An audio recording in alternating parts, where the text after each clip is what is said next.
क्या हो रहा है? ये सब समझ में नहीं आ रहा, ये सब क्या हो रहा है?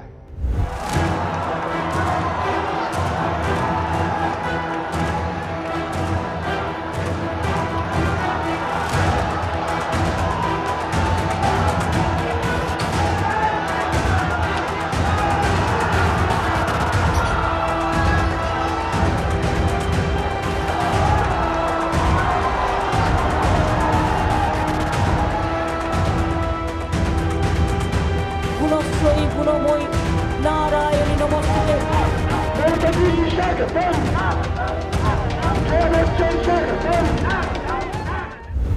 हमारे नेताओं का ये हाल तब है जब मैं बोल बोल के थक गया, हार गया, परास्त हो गया।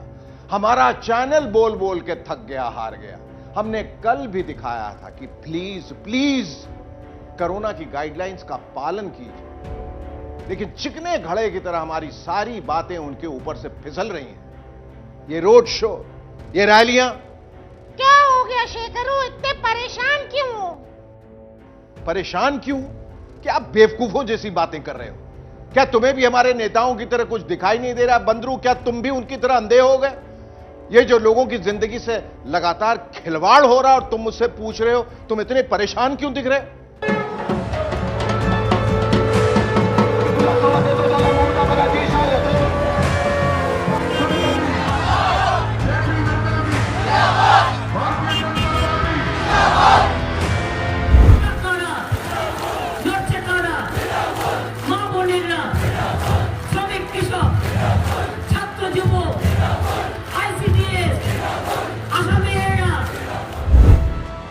दो मई को दीदी की विदाई के साथ ही सोनार बांग्ला के नए युग में भी प्रवेश करने वाले। हिंदुस्तान में नरेंद्र मोदी लोकतंत्र पर आक्रमण कर रहे हैं, यहाँ पे ममता जी कर रही है। हाँ, जानी जानी।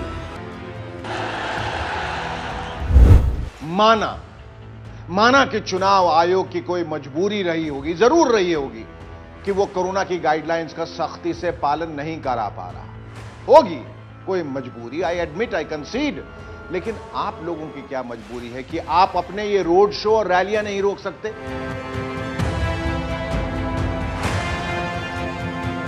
জয় বাংলা, বাংলা বাঁচাও। हमारे इन सम्माननीय, आदरणीय नेतागणों से कोविड-19 की गाइडलाइंस का पालन कराने के लिए चुनाव आयोग ने आज एक बैठक बुलाई थी। बैठक में ढाक के वही 3 पात निकले या कुछ और निकला, ये तो खैर मैं आपको बाद में बताऊंगा। पहले आप ये देखिए कि हमारे ये नेतागण आज इस बैठक के शुरू होने से पहले तक ताबड़तोड़ रैलियां और रोड शो कर रहे थे, और जब ये बैठक चल रही थी तब भी इनके रोड शोज चल रहे थे, और बैठक खत्म होने के बाद भी इसी तरह बेरोक टोक चलते रहे। सबसे पहले बंगाल की मुख्यमंत्री ममता दीदी को ही देख लीजिए। খেলা হবে, জেতা হবে, দেখা হবে এবং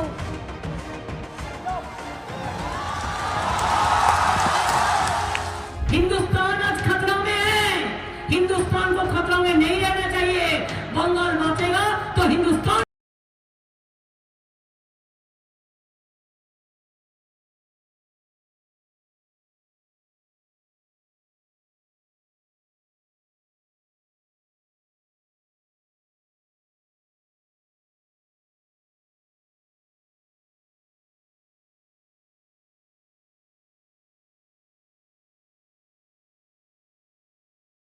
अब हमारे सम्माननीय, माननीय गृह मंत्री जी को देख लीजिए।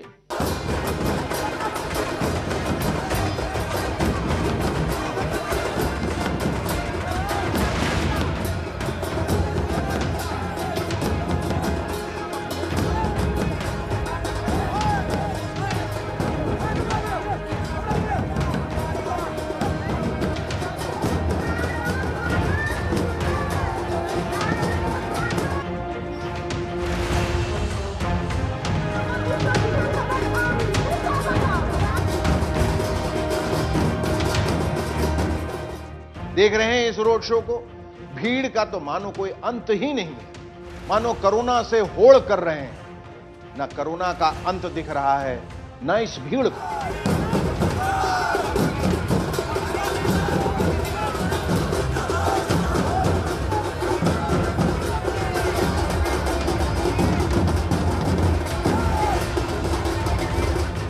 और ये उनका आज ही का रोड शो है, जब चुनाव आयोग की बैठक चल रही थी। अब बीजेपी के अध्यक्ष नड्डा साहब को भी देख लीजिए।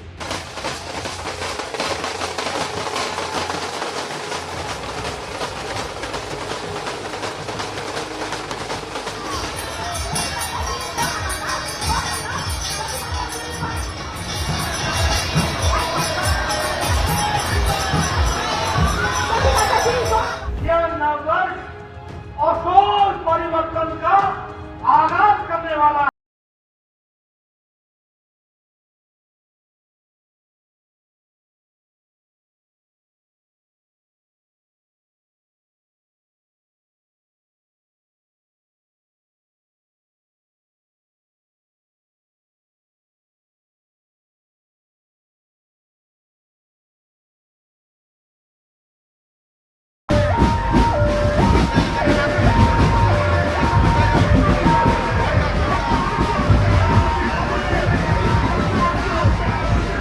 ये हालत है। अभी तो और भी है।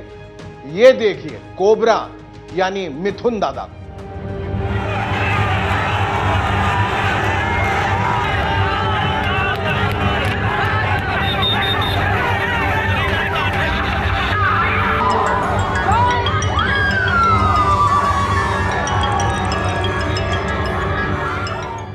ये सब आज की रैलियां और रोड शो हैं। ये है हमारे रहनुमा, हमें राह दिखाने वाले जिम्मेदार रिस्पॉन्सिबल सिटीजन्स और पॉलिटिशियंस।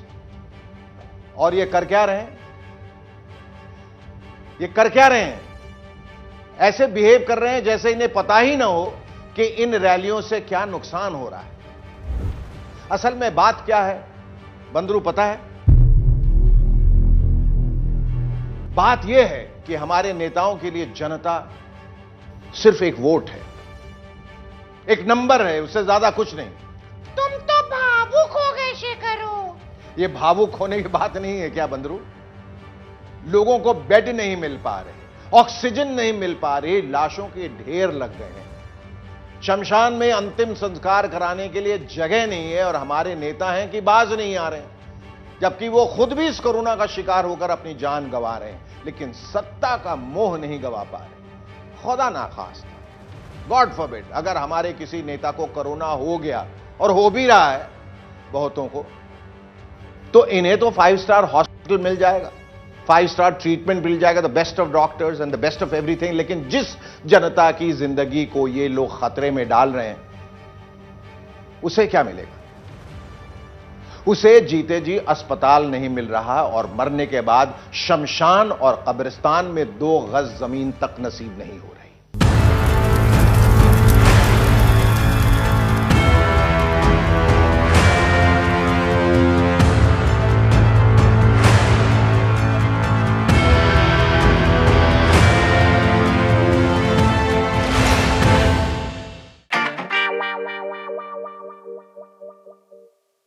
मैं शेखर सुमन अपने पूरे होशो हवास में आज एक बहुत बड़ा राष्ट्रीय फर्ज यानी कि ड्यूटी यानी कि कर्तव्य निभाने जा रहा हूं।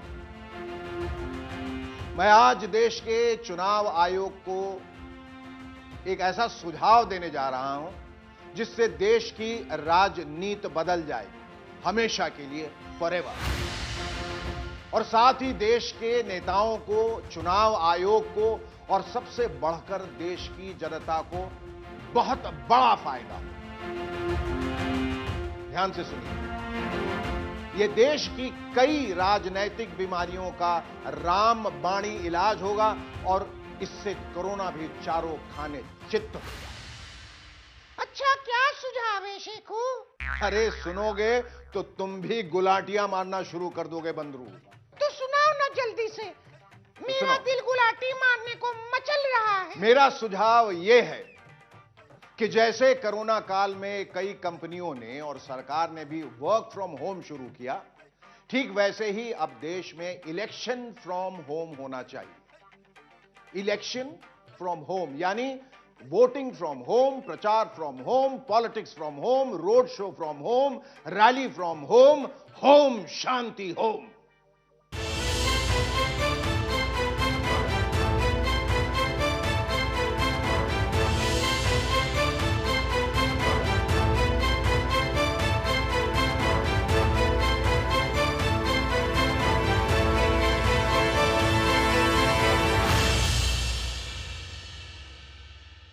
जब देश में चुनाव कराने के लिए ईवीएम यानी इलेक्ट्रॉनिक वोटिंग मशीन की शुरुआत हुई तो कुछ लोगों को बड़ी तीखी मिर्ची लगी। आज भी लग रही है, लेकिन मिर्ची का क्या करें, उसका तो काम ही लगना है, सो लगती है तो लगती है। इसलिए मैं जो कहने जा रहा हूं उससे भी कुछ लोगों को तीखी मिर्ची लगेगी, लाजिम है। आप लोग मेरी बात को गंभीरता से लें। ओके। मेरा कहना है कि जब देश में कोरोना का प्रकोप इतना बढ़ गया है कि ना तो अस्पतालों में जगह है और ना शमशानों में, तो इतनी चुनावी रैलियां क्यों हो रही हैं? अब जाहिर है रैली होगी तो भीड़ तो होगी ही होगी, इट्स अ गिवन, मानी हुई बात है।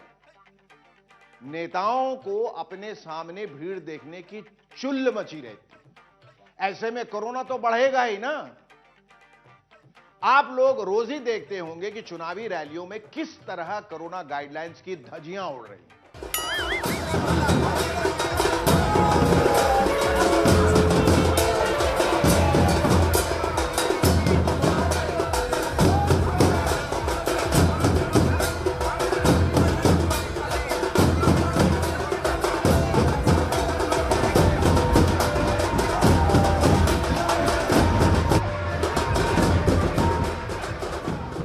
धज्जियों को देखकर मेरा कहना है कि क्यों ना एक नई सोच के साथ आगे आया जाए और पूरी पॉलिटिक्स वर्क फ्रॉम होम कर दी जाए। यानी नेता लोग घर बैठे भाषण करें, जनता भी घर बैठे भाषण सुने और वोट डाले। फिर ना हमारी पार्टियों को ईवीएम कैप्चरिंग की जरूरत पड़ेगी, ना वोटिंग सेंटर पर पुलिस की जरूरत रहेगी और ना केंद्रीय बलों की। तुम्हारी बात कोई नेता नहीं मानेगा शेखर। मानता हूं बंदरू कि नेता लोग नहीं मानेंगे, पर जनता तो मानेगी। आज नहीं तो कल मानेगी। वैसे बेहतर होगा कि आज ही मान ले और कोई मुझे बता दे कि इस कोरोना महामारी में राजनीति को चलाए रखने का कोई और सुरक्षित तरीका है क्या अपने पास? Do we have an alternative? कोई विकल्प है इसका? इसलिए मेरा सुझाव है कि मेरे इस गंभीर सुझाव गंभीरता से लिया जाए और बहुत गंभीरता से लिया जाए। फिर देखिएगा कोरोना फैलने से भी निजात मिलेगी और देश की राजनीति भी बदल जाएगी। यानी पॉलिटिक्स फ्रॉम होम नाम के एक नए युग का सूत्रपात होगा। इतना कहने के बाद मैं चला। अरे कहां? समझा करो बंदरू, समझा करो अपने इस धांसू आइडिया को पेटेंट कराने, वरना कोई नेता कल इसे भी अपने नाम से पेटेंट करा लेगा। वो कहते हैं ना, फोरवॉर्न्ड इज फोरआर्म्ड। देखा मैंने क्या कहा था? मैंने प्रोग्राम के शुरू में ही कह दिया था कि चुनाव आयोग की मीटिंग में ढाक के वही 3 पात निकलेंगे। मतलब ये बंदरू कि उसमें कुछ भी नहीं निकलेगा, नथिंग, सिफर, शून्य, भटई इतना बड़ा अंडा। चुनाव आयोग के सभी राजनीतिक दलों के साथ आज जो अर्जेंट मीटिंग हुई उसमें वही हुआ जो अक्सर बैठकों में होता है। और बैठकों में क्या होता है शेखू? चर्चा, डिस्कशन, विचार विमर्श और क्या। सुन लीजिए बीजेपी नेता स्वप्न दास गुप्ता ने इस बैठक के बाद क्या कहा। आप लोगों की करीबन 1 घंटे तक जो बैठक हुई है, क्या कुछ तय किया गया? कोई नई गाइडलाइंस या चुनावों को एक साथ करवाने की कोई चर्चा? कोई तय कुछ नहीं किया क्योंकि ये कंसल्टेटिव मीटिंग था। ये चुनाव आयोग तय करेंगे क्या क्या करना पड़ेगा। यानी चुनाव आयोग से किसी ठोस फैसले की उम्मीद करना एक स्वप्न ही रह गया। अब आपको बीजेपी के एक दूसरे नेता भूपेंद्र यादव को भी सुनाता हूं कि उन्होंने क्या कहा। जहां तक रैली और रोड शो का संबंध है, निश्चित रूप से सेफ डिस्टेंसिंग, मास्क और सैनिटाइजेशन और कोविड के सारे नॉर्म्स का हम पालन करेंगे। क्या बोले? एक से हाँ, जरा फिर से सुनाइएगा। जहां तक रैली और रोड शो का संबंध है, निश्चित रूप से सेफ डिस्टेंसिंग, मास्क और सैनिटाइजेशन और कोविड के सारे नॉर्म्स का हम पालन करेंगे। मास्क और सेफ डिस्टेंसिंग ये क्या होता है भाई? चलिए आज के रोड शो में ही देख लेते। मास्क और सेफ डिस्टेंसिंग। ये पालन हो रहा है कोविड के नियमों का, देख लिया आपने। खैर छोड़िए, राजनीतिक दलों से तो हमें कोई उम्मीद थी भी नहीं। थोड़ी बहुत उम्मीद थी तो चुनाव आयोग से कि वो पब्लिक को कोरोना महामारी के इस खतरे से बचाने के लिए कुछ ठोस फैसले लेगा, लेकिन उसने भी सिर्फ चर्चा की। यानी ना तो उसने रैलियों और रोड शो पे कोई रोक लगाई और ना ही बाकी बचे हुए चुनाव को एक साथ कराने का ही फैसला किया। यानी कोई फैसला नहीं हुआ? नहीं फैसला भी हुआ। फैसला क्यों नहीं हुआ, बहुत बड़ा फैसला हुआ। क्या हुआ? फैसला ये हुआ है कि अब शाम 7 बजे से लेकर सुबह 10 बजे तक किसी भी प्रकार के चुनाव प्रचार पर रोक लगा दी गई है। गौर कीजिए, शाम के 7 बजे से सुबह के 10 बजे तक, यानी दिन में प्रचार करने पर अब भी कोई रोक नहीं है ना कमाल? एक और फैसला हुआ है जो इससे भी बड़ा कमाल है, और वो फैसला है चर्चा का। यानी जब तक बंगाल का पूरा चुनाव निपट जाएगा तब तक चर्चा चलती ही रहेगी। और अब हम भी चलते हैं, चलते चलते मेरी ये बात याद रखना, कभी मास्क बिना ना रहना, कभी मास्क बिना ना रहना।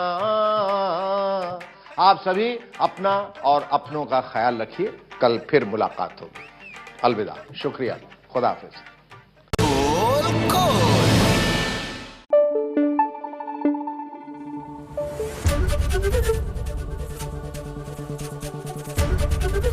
एबीपी न्यूज आपको रखे आगे।